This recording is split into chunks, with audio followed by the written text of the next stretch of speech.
Hello, everyone, and welcome to Full TIMEOUT Podcast. I'm your host, Ari Bruckman.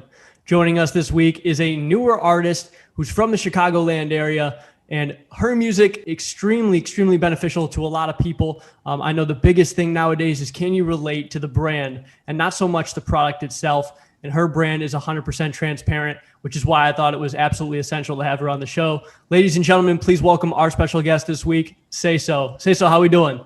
I'm good. How are you? I'm doing really well. So thank you for taking the time to come on the podcast here. I appreciate it. Yes, I'm so excited to get to talk to you. We've never met. This is our first time, so we'll definitely get comfortable and get to know each other. Absolutely. So before we kind of talk about your music career, if you can kind of take me to the point where you realized this was a path that you thought would have been really beneficial for you to kind of take the steps forward to. So it really started when I was younger. I was always into like musicals, anything that had rhythm or any kind of music. I just always knew that this is what I wanted to do. And then I went to a choir school around like fourth grade, and I really learned more in depth of like the music and what really goes behind it. And now that I'm an older woman, I realize the responsibility it holds, everything that actually comes behind trying to make your name, bigger. Listen, I think that's a great point, but there's a lot of people, I myself was one of them, until I had a buddy of mine kind of tell me some of the process that it takes to become an artist and all the behind the scenes work. Not a lot of people get to see that side. Talk to me about what that does for you and some of the things you've been able to learn about yourself that people really don't get to see that happen behind the scenes there. Yeah. So, I have my vlog on YouTube, and I really started to do that because there is no like behind the scenes of becoming an artist.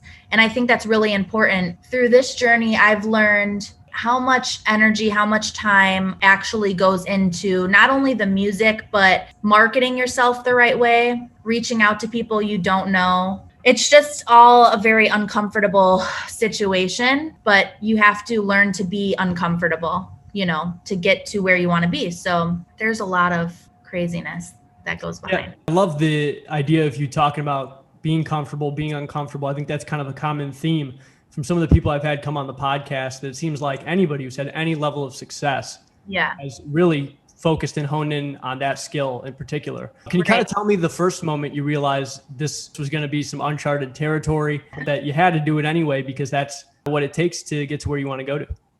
Yeah. So I don't have a manager yet. The time I realized this is kind of like a rocky boat, I was working with this guy. He was kind of a family friend. My mom knew from work, stuff like that. Said he would help me through the journey because he's been in the music industry a really long time.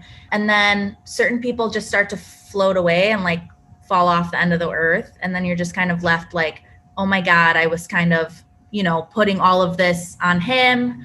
Now it's on me. So there's certain ways you do stuff, and then there's certain things you have to find your own way through. I assume that in pursuit of being an artist, it's similar to a lot of other professions that require an immense amount of accountability into your own brand. Right. And at first, nobody knows anything but you, but your digital, footprint or blueprint, however you want to kind of refer to it as, is how people recognize you. Every single day. I think every day you figure out who you are as an artist. But I'm not trying to be like Antoinette and then SAESOH. I'm just really one person. And I really try to make myself transparent. So anything that I speak about or I talk about in my music is real. And I just want that to portray, anywhere and everywhere I go. So yeah, just labeling who I am as a person through my music. When you kind of think about music and how you define yourself, for somebody who's never heard any of your music and this is their first opportunity to get to know you,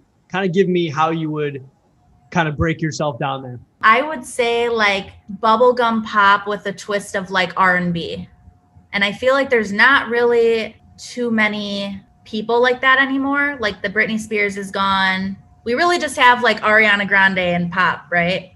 And then the Kailanis. So I'm just kind of twisted into one person, but talking about real stuff. I think a lot of people can appreciate the authenticity nowadays, especially because it seems like social media has turned into well, everybody else is doing all these great things. What am I doing? You know, if you're not kind of keeping up and posting with that. And sometimes you just got to take a step back and say, I might not be at that part of the process, or this might not be the whole story, and just kind of realize and put things in perspective there. For you, what was the most challenging part, do you think, to this point about figuring out who you were as an artist and also just getting your brand out there? The most challenging, I would say, is what I want to label myself as. A lot of people on one end have told me, don't label yourself, let your fans, when you start to get a fan base going, your fans will kind of like start to label you as like pop artist, whatever you are. I guess I was kind of basing myself like, am I a pop artist? Am I an R&B artist?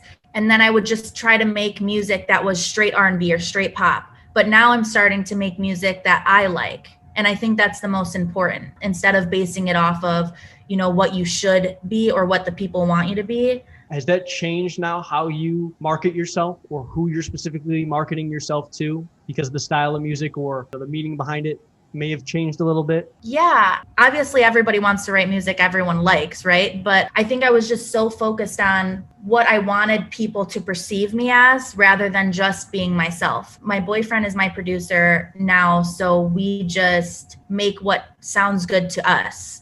And if we like it, and then we'll show a couple friends or family members and they like it, I just sit back and let them listen, and they tell me like, oh, this reminds me of, you know, this person, or this sounds like it could be on this radio show or whatever. So yeah. That's super cool. Yeah, thank you. So who was the biggest role outside of your boyfriend being a producer, or maybe it was him, but just in terms of somebody you looked up to that kind of helped guide you, or, you know, already had success in your industry that you said, I want to be like that person? Oh man. Somebody I definitely looked up to is Mariah Carey.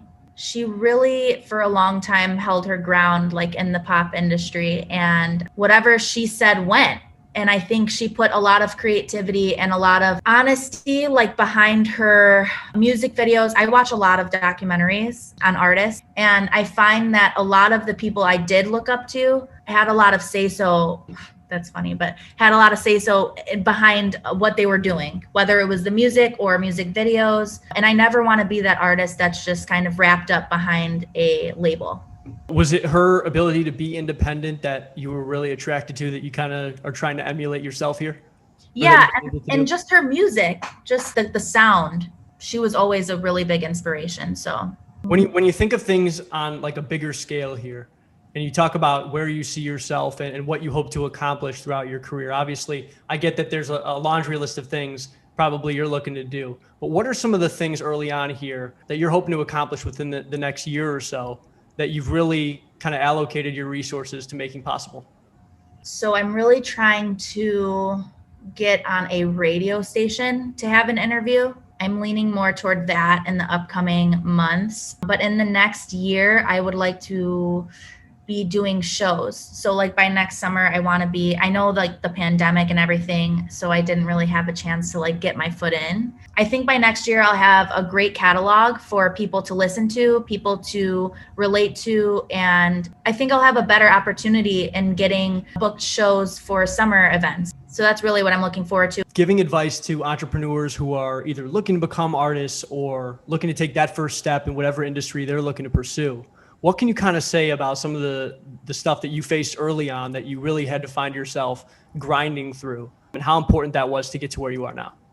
So one of the main things is like balance. I did start recording sophomore year of high school. So I'm 25 now, and I've just realized how important balance is between friends, going out, having fun, and then taking this serious. There has to be some kind of balance. You can't like one day do music and take it seriously, and then you're like out partying the next. Because for me, if I'm, you know, out with friends or whatever, the next day I'm not going to want to get up and like write or record or anything. So there has to be some kind of leverage there.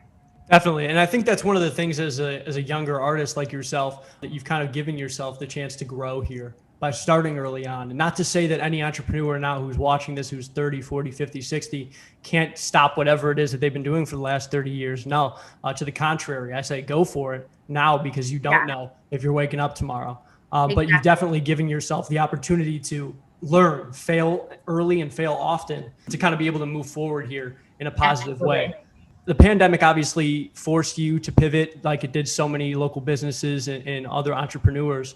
What have you found that you weren't able to kind of discover before that the pandemic maybe has been in a positive way for you? So the pandemic actually helped me because it shut everything down. I was like, oh my God, what am I to do now? But we were here surrounded with all of this music. I mean, we're in like our little living room studio thing, but we had no other place to really go or anything to do. And it really just came down to working on our music. And then now we have just a huge catalog that, I mean, it's a blessing. We can just go through the computer and just work on anything, because the music is done. I can just go and elaborate on different songs and stuff. So yeah, that really helped me a lot. Now we have so much to choose from. I know that TikTok and some of these other platforms have given artists, I'll tell you, they've given artists a chance though to really expose themselves, whether it's just, okay, yeah, you didn't love the entire song of somebody's song, but you love the chorus, you take that, you make it a sound. Now at least everybody's checking you out. And if they don't like that song, it brought you to the rest of their music. Have you been dabbling with that at all to try and push the idea of, hey, maybe this is a way for me to gain exposure without putting money in? Absolutely. But I do have to say, I suck so bad at TikTok. I'm like, I'm a Vine person. I'm like from the Vine, but it does give a great platform for younger artists, any kind of artist, but you have to have like a song that just hits, something that you can have a dance to or something like that. So I'm definitely working on that. I do have a very good song coming out in July. It does have a dance. It's funny because you think about it, and 5 years ago, 6 years ago, this wasn't even a thought. I mean, yes, you had Snapchat and you had some Instagram stories and different stuff like that, but you didn't think of it. People had to click on YouTube. They had to watch the full song. They had to watch this. And to think that you can win somebody over in 15 seconds while they're already there, I think is incredibly beneficial. Is there any other way that you've seen the industry change in terms of marketing and trying to brand yourself that you feel like could help others looking to take that step as well? Well, one thing that I know I'm a little bit mad at is like, there are no more CD stores. There's no more like record stores. And that like makes me so mad because I remember being young and just like going, that was like a Saturday thing. I would go with my dad and like, we would go pick out CDs and records, whatever. And I feel like that's kind of a disadvantage on today's end because if it were open today, I am like a snake. I would like go and make myself a CD and like put it on all of the racks, but we can't do that. Now it's all about streaming and who knows if it's easier or not easier or the same, but that's one of my disadvantages, I feel like. That's something that I didn't really get a chance to grow up with or grow up around, but you've used SoundCloud though. You've been able to kind of transition and kind of push yourself a little bit more on SoundCloud as a platform that I think a lot of artists, when it first came out, started to say this could also be really beneficial. Oh yeah. How have you been able to use that? And what are some of the things that you found have made you successful using that platform? So when I started out in high school putting my music out, I was only using SoundCloud. I did not know how to get my music onto Apple just until this year. My boyfriend was actually the one that knew how to do all of that. So we set myself up with like DistroKid, and then that just puts my music on all platforms. But SoundCloud, it was just so easy.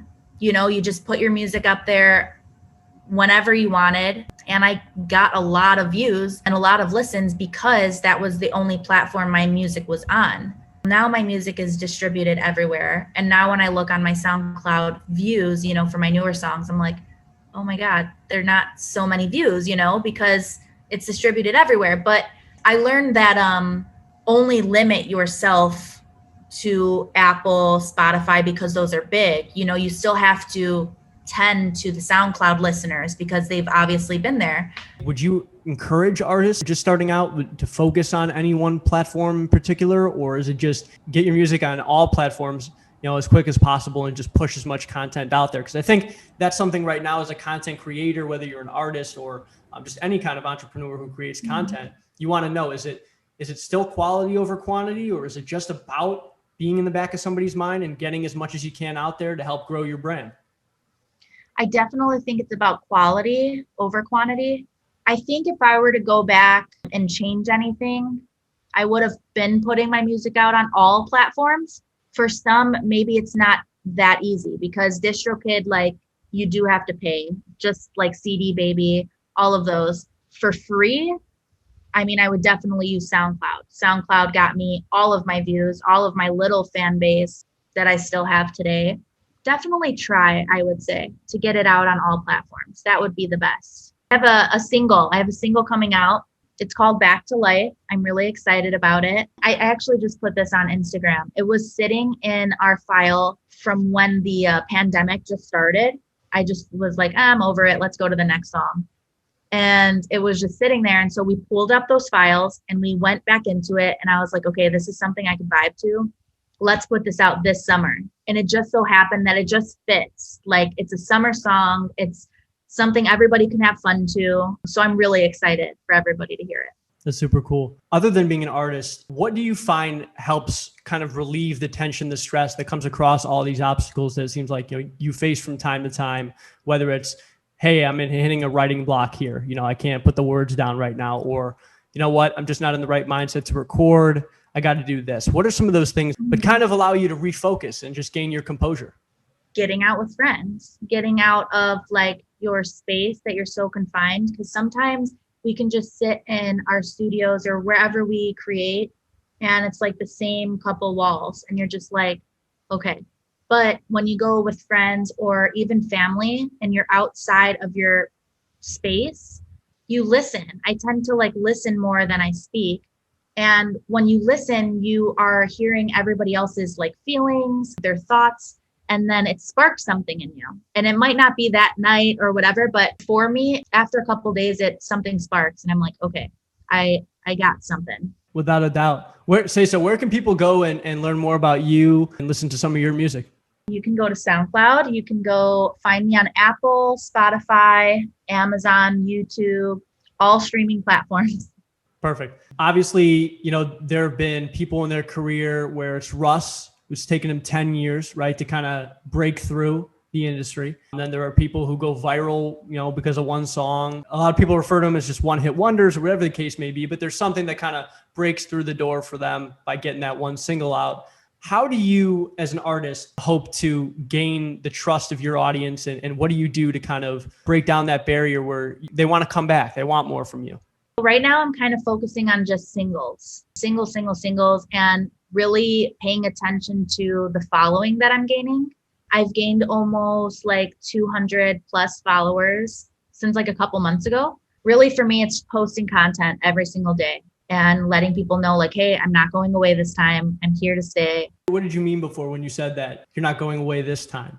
Yeah. So for a little bit, I was kind of distracted from like friends and my outside environment that I thought like it was more fun to do that rather than kind of focus. And I was a lot younger than I am now. It really sparked something in me where it's like, these people may be your friends, but they're not here forever. And, this is your life. This is what you love to do. So take it serious this time. And I think that I constantly have to let people know. I mean, that's another way of marketing too. Just let people know that you're like, hey, I'm still here, even though you don't post for a couple days. That's one thing I think that a lot of people can relate with more than anything. I'm trying to find myself, but I'm also trying to make this work. And I want to make these friendships work, my relationship work, whatever the case may be. Or maybe it's just your relationship with your family. And just try and find time for all those things without sacrificing any, right? Without letting one suffer. For you, how have you been able to do that now, learning and going through what you went through? Focusing on what I like to do and what makes me happy. And really music and creating and writing and talking about my feelings, that's what makes me happy. So I just kind of put all to the side. And to bounce back from your last question, keeping people on their toes, like single after single after single, and really growing the fan base and then dropping some kind of like little project. That's my plan. I like that. Is there anybody currently that performs regularly that you would say resembles any kind of similarity with you? Yeah, I would say Kehlani. We have a lot of the same melodic gestures in our music. I don't know. That's a really good question. Because I have like a little bit of R&B, a little bit of pop over here. One of the things we talked about on the phone that first time for you, is this kind of like a way, I've seen it with J. Cole, I've seen it with Kanye, I've seen it with just other artists, that it's a story. You know, you're learning about the person as they're singing it, and it's less just about marketing to you. Is that the similar case with you? Is this a way that you express yourself and kind of been an outlet for you in a way? Definitely. Since I grew up as like a young girl, I always kind of felt like, I don't know, I had this like anger or sadness in me, and my music kind of helped me figure out what those feelings were and like what they were about. And I show that through some of my older songs. Now I'm more in like a happy state. But yeah, I think my music goes out to more of younger girls that are just trying to find themselves. That's really what I would label my music like. That's so awesome. It's definitely a story. Yeah.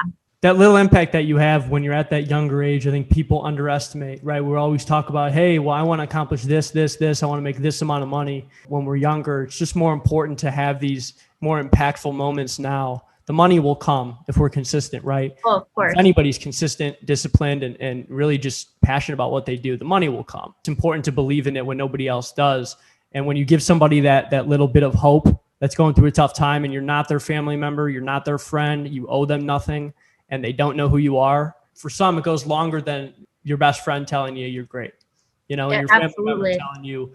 Yeah. And I'll never forget, I was still recording back in high school, but when Kehlani came out with her EP, You Should Be Here, which got nominated like so many times for so many different reasons, I'll never forget what that EP did for me as a younger girl. From the top to the bottom of the project, it was amazing. And you can feel her hurt and feel her happiness and all of those emotions. And that's what really I would strive to put into my music. So I'm learning that every day. And I can't wait to make an EP to put all of that onto just one thing, you know? So it's an exciting feeling.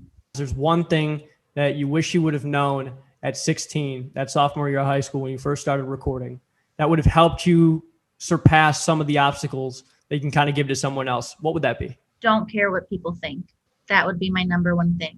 And that's what I think held me back for almost my whole life, is I would be so nervous, like about what Jenny next door would think of me. Like it was just so dumb. And now it's like, what do I care? And those people probably don't even care, you know? And also another thing too, I'm still learning, is focus more on the support you have than the support you don't have. Because I tend to still till this day look at who's not supporting me, who's not liking my music, who's not sharing it, who's not liking my Instagram post. I think it looks better. It just feels better when you focus on the positive of anything. That's ultimately what it's about, is you tell one person, everybody knows, right? 1,000 people or whatnot. And it's not about trying to convince the entire world to believe in you. It's about finding that niche group of people that are looking to be a better version of themselves, and they're willing to put in the work that's necessary. That's the most important thing. I think the biggest takeaway for me here, that I hope that, you know, everybody who's watching this has here, guys, just be consistent. Be consistent. Oh, yeah. Understand that there are going to be trials and tribulations. Understand that it's necessary to question the process. It's necessary even to maybe take a step back and say, do I want this? But then remember why you're doing what you're doing.